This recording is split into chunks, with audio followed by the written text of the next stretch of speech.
so many of y'all. Let us settle. I only have a few minutes of your time. If we can, though, one time, I had heartburn earlier, and I took a nap, and I feel really good. And I'm like, can we, just on the count of 3, I want you guys to cheer as if your niece, nephew just won a spelling bee in a language you didn't know they knew, okay? On 3, okay, on 3. 1, 2, 3.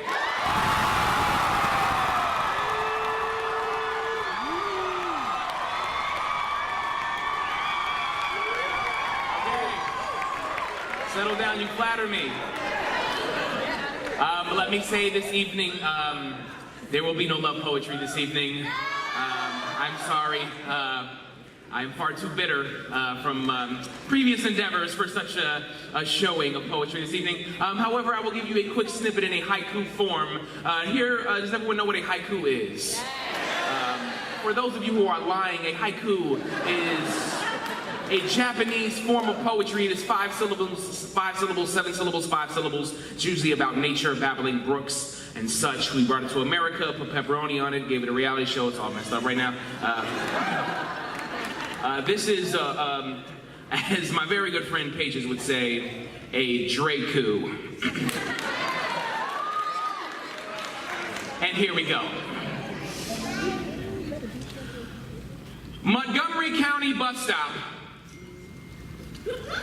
Like my love life. Empty after midnight. It's okay, it's just hard. Quickly, I don't have a lot of time, so let's get to this thing. I grew up a chubby kid. Anybody here grew up a chubby kid? All right. Yeah, I grew up a chubby kid.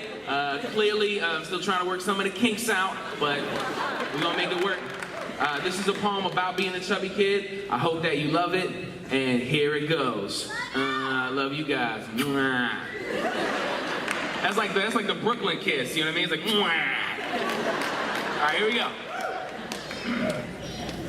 My whole life, I'm what my mother would describe as somebody who is big boned. But after much of my life searching for a fat skeleton, I realized she's probably making that up. In reality, I was a fat kid. Now, high school was like a jungle, and I was like a walrus. With the cool kids, you know, the ones with the clear skin and the ball bearings in their hips, where they were lions, and I wanted to be like them.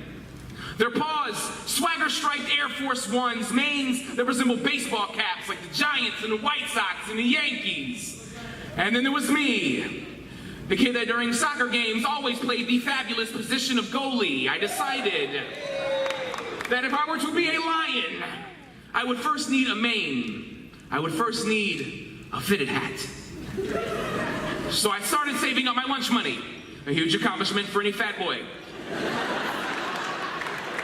And after 2 weeks, I finally had enough for a hat. So I went to the mall, stepped into the store, already looking to earn my main hats like the Giants and the White Sox and the Yankees. And my head was too big to fit any of those hats. But the cashier gave me hope. She went into the back and pulled out a brand new Detroit Tigers hat. Now the Tigers had lost 96 games that year. A proper metaphor for my high school life. The next day, I was just a chubby kid with the wrong hat. But what I didn't know is that the tiger is the heaviest of the jungle cats. It is the only member of the big cat family that has no audible roar. It growls at a frequency so low that humans can't hear it. Well, that was the problem. These humans just couldn't hear me. I was prowling around the wrong shrubbery, whispering around cats too small for my stripes. Now this is what us chubby boys must do. Not puff out our chest, not make alarms out of our throats. We must whisper into the tall grass, gentle but jarring. I mean, who was I kidding? I was no lion, no walrus, but a tiger, scarce and unassuming. The symbol for personal strength, the symbol for invincibility, and the mascot for the best damn cereal in the game. Yes, it is true. A tiger's roar makes no sound, but its low rumble has always been known to shock and stir its prey. To all of my chubby kids, do not stay hidden in that brush too long, because you know what, they may not hear you, but they sure in hell are gonna feel you.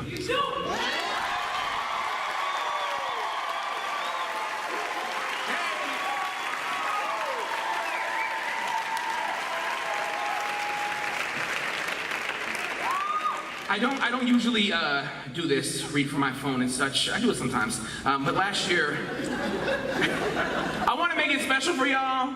It's like, oh, I make like this special lasagna, but I make it like 14 times a year. So it's like, oh, it's so special. But like, I really make it a lot. Anyway, I was in backstage last year, and I started writing a poem, and it was sort of the experience that I had. It's very short, and I would like to read it for you, if that's okay. It is called "The Man with the Brim." It's a very poety poem. There's not a lot of oohs and ahs in it. Just accept it. Here we go. I am surrounded by dancers, each an extra in their own movie. They exit the stage, drenched in sweat, hugging, reminiscing, laughing at mistakes only they knew occurred. They stare at me, the man with his own dressing room, the one who performs with no company, whose sound check is brief. They believe I am a shaman. The way I make costumes out of words, stitch my own curtain. They watch me as the stagehand brings out my stool. I can only see my reflection in the darkness. There is stillness. Every eye waits for me, like I am an eclipse. I breathe deeply. I will sow a moon for you tonight. Okay. All right, so I have one last poem. Before I recently went to watch this movie, Age of Ultron, Adventures, Age of Ultron. This is a very small spoiler. If you really don't want to hear it, please close your ears. But during, so y'all are like, okay, I'm really gonna close my ears. During there was some dialogue, I believe, between Captain America and Ultron, and Captain America says, we want peace. We just want peace. And Ultron says, I think you're confusing peace with quiet. And I realized that when I watch the media and I watch the things that are going on in this world, people like quiet, but they don't really care about peace. And I'm much more interested in that. And I just want to remind everybody here, in the best way that I can, do not be quiet. Do not be still. You cannot be that. That has no segue. I just wanted to say that this next poem I'm going to do, I don't want to get it off my chest. I posted it on my Instagram. If you want to follow me on Instagram or Twitter or Vine, I'm on Vine now, you can. It's Amin, A-M-I-N, Drew, D-R-E-W, Law, L-A-W, Amin, Drew, Law. It's probably in a pamphlet or something, but holla at me at the end of the show if you care about that. So on the flyer it says Drew Law. That is like my name that I made up when I was a rapper, and I was like, oh, I'm about to make this name up, and it was Drew Law. And I've sort of changed that.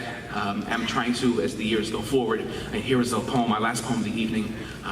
Thank you so much. Here's a poem. Yeah. My name is Amin, but everyone calls me Drew. See, Amin, it means honest. Nobody calls me Amin. I'm often asked why I don't go by my given name. My answer is always clumsy and underwhelming, a sort of snowball made of desert sand. In 2008, 2 years after my father passed away, I went to visit his family in Jordan. I saw some of them, like Hiba and Dalia and Naida and Naila, for the very first time. And they were very interested in this new moniker of Drew I was going by. Who is Drew? Where is he from? He's not getting any of my tabbouleh. Yeah, my laugh after that is always a little too awkward. One morning, I went to the grocery store with my grandfather. A proud man who shares my first name, but wears his like the Kuwaiti war medals he keeps on the top shelf next to his Quran. Before we entered the store, he slipped a Palestinian flag into my back pocket, and as we picked over figs in the produce section, a man approached me, saw the flag in my pocket, and asked if I was Palestinian. La Amriki, shway Arabiya. There goes that awkward laugh again.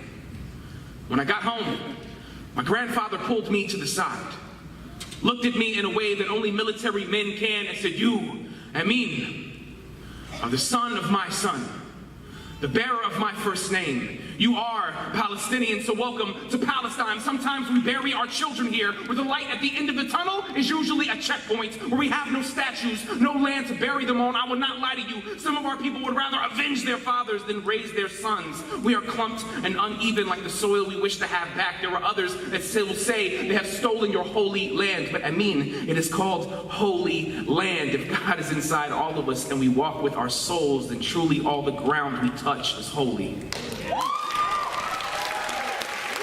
I pray for the morning I wake up and nobody has a war story. All of my medals have been turned to dust. This is for my grandfather, who died earlier this year and will never hear this poem. For my great-grandmother, who would speak to me for hours knowing I did not understand a lick of Arabic. And all of my cousins, who only know me by my grandfather's name. This is my coming out party. Hi, my name is Amin Andrew Amjad Dalal, named after both of my grandfathers, holding up my family tree like an iron hammock. I know now that your language is mine, your pain is mine, and your fight is mine. So to the man in the grocery store, I am Palestinian, and my name is Amin. It means honest. You can call me Amin. Thank you.